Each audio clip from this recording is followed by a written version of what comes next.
Страшная аварыя здарылася ў берасці. 16гадовы матацыкліст на скрыжаванні урэзаўся ў аўтамабіль ратавальнікаў. Маладзён загінуў на месцы. Момант аварыі трапіў на відэарэгістратар іншага аўта. На ім відаць, што кіроўца аўтамабіля спецпрызначэння МНС рухаўся з уключанымі сінімі проблескавымі маячкамі. На адным са скрыжаванняў у яго на высокай хуткасці ўляцеў матацыкл. Медыкі спрабавалі дапамагчы маладзёну, аднак траўмы аказаліся смяротныя. Цяпер ідзе расследаванне здарэння. Работнікі дзяржаўтаінспекцыі ўжылі табельную зброю, каб спыніць парушальніка ПДР. Здарэнне адбылося ў Клецкім раёне на Меншчыне. Справа, будем использовать табельное оружие.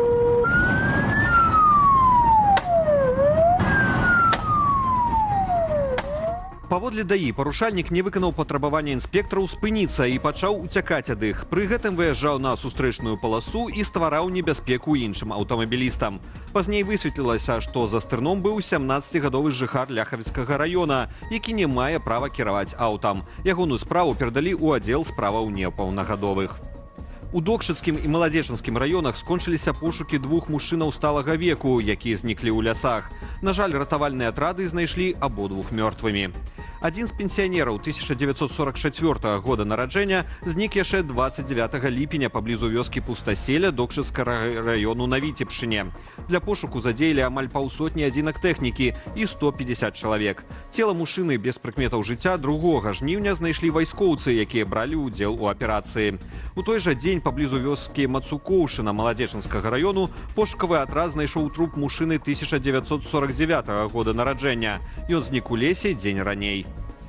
За першыя паўгода ў службе камунальных скаргаў 115 былі пакінутыя амаль 1 200 000 заявак. Пра гэта павёў міністр жыллёва-камунальнай гаспадаркі Геннадзь Трубіла. Пры гэтым, паводле чыноўніка, у параўнанні з мінулым годам колькасць скаргаў знізілася на 10%. Сярод асаблівасцяў гэтага года рост колькасці скаргаў на тэмпературу гарачай вады і працы сушылак для ручнікоў. Таксама беларусы ўсё больш незадаволеныя чысцінёю пад'ездаў і працаю ліфтаў. А вось на якасць халоднай вады і дарогі сталі наракаць менш, у некаторых пазіцыях да 50%, апавёў міністр ЖКГ. Фінансаванне рамонту дарог у гэтым годзе павялічылі больш чым на 1,5 мільярды рублёў. Адпаведную пастанову прыняў Савет міністраў. Агулам праграма дарогі Беларусі на 2021-2025 гады складзе 11,5 мільярдаў. У міністэрстве транспарту распавялі, што сёлета работы запланаваныя на 22%, ці амаль 1500 кіламетраў дарог, якія патрабуюць рамонту. Агулам жа ў Беларусі па выніках дыягностыкі ў мінулым годзе выявілі амаль 7000 праблемных кіламетраў. Пасля ўвядзення санкцый і адмены праграм фінансавання з боку Еўразвязу беларускія ўлады рэгулярна змяншалі выдаткі на транспартную інфраструктуру. Полацкі раённы аддзел адукацыі паказаў, як будуць выглядаць спецыяльна абсталяваныя месцы для захоўвання гаджэтаў школьнікаў. Фота чыноўнікі апублікавалі ў інстаграм-акаунце дзяржаўнай установы.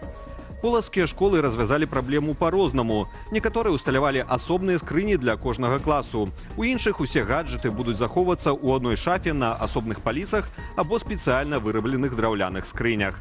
Спосабы арганізацыі цэнтралізаванага захоўвання тэлефонаў школьнікаў апрабоўвалі яшчэ ў мінулым навучальным годзе ў якасці эксперыменту. «Здай тэлефон і вучыся спакойна», скончылі свой допіс полацкія чыноўнікі ад адукацыі. Нагадаем, з 1 верасня забарону на гаджэты ўвядуць па ўсёй краіне. Гэта прапісана ў новым кодексе аб адукацыі, які ўступае ў моц увосень. Расія і Украіна найбліжэйшым часам правядуць чарговы маштабны абмен палоннымі. Пра гэта ўкраінскі лідар Уладзімір Зеленскі апавёў у хадзе нарады з кіраўніком свайго офісу Андрэем Ермаком і сакратаром Рады бяспекі Рустэмам Умеравым. Са слоў Зеленскага, абмяняць плануецца каля 1200 чалавек. Сярод ключавых пытанняў працяг абменаў ваеннапалоннымі. Ёсць дамоўленасць пра абмен 1200 чалавек. Працягнецца праца над спісамі. Сакратар РНБА даклаў пра камунікацыю з расійскім прадстаўніком. Працуем таксама, каб разблакаваць вяртанне нашых цывільных. Высвятляем звесткі наконт кожнага прозвішча. Дамоўленасць пра новы маштабны абмен палоннымі была дасягнутая падчас апошняга раунду украінска-расійскіх перамоваў у Стамбуле. Раней рыхтаванне новага абмену пацвердзіў і памочнік Пуціна і кіраўнік расійскай дэлегацыі на перамовах Уладзімір Мядзінскі. Нагадаем, што ў выніку ранейшых дамоўленасцяў бакі правялі абмен ваеннапалоннымі і цывільнымі асобамі ў фармаце 1000 на 1000.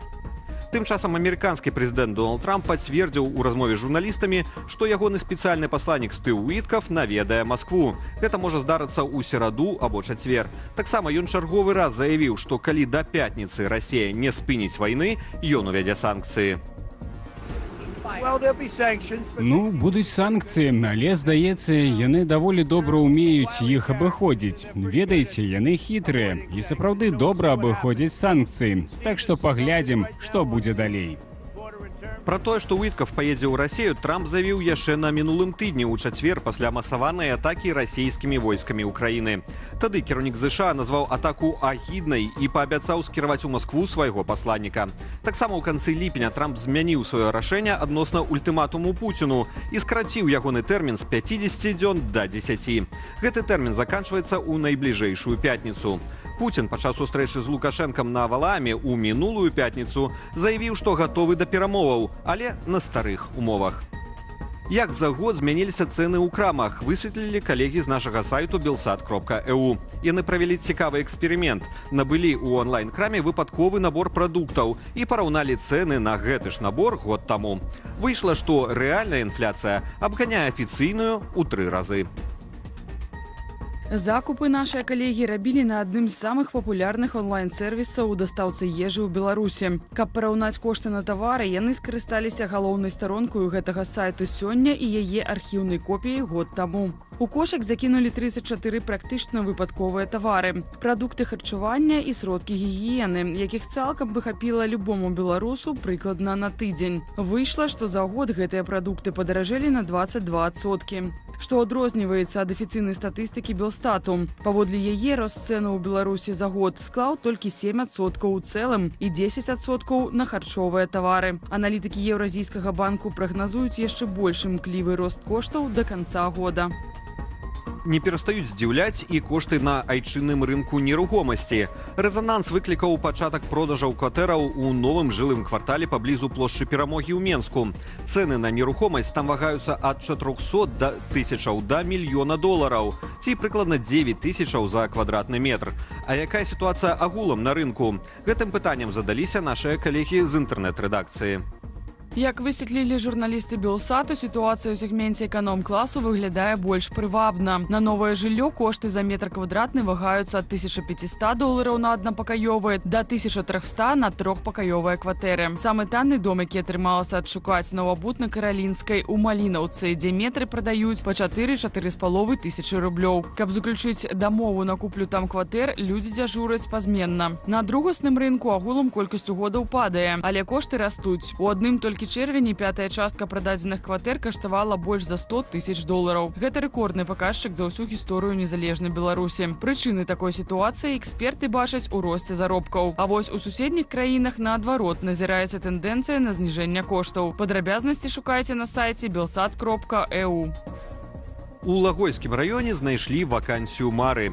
Там шукаюць егеря ў паляўнічую гаспадарку з заробкам 33 тысячы рублёў.